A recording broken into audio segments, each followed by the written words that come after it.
It's been a tense couple of weeks in Washington as Senate Republicans and Democrats spar over Supreme Court nominee Brett Kavanaugh, whose nomination is on hold while the FBI investigates sexual assault allegations against him.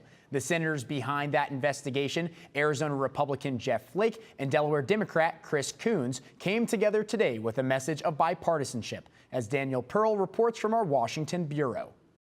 In their first public appearance since brokering a bipartisan deal last week, Senator Chris Coons of Delaware and Senator Jeff Flake repeated their insistence that Washington needs more bipartisanship, like what was on display in the Judiciary Committee last week. A standing ovation greeted the two senators as they walked onto the Atlantic Festival stage today. They said rampant partisanship threatens not just Brett Kavanaugh's Supreme Court nomination, but the court itself.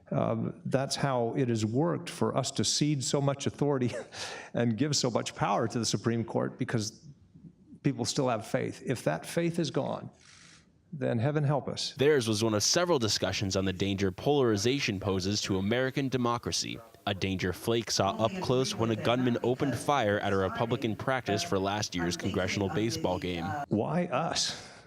Why here?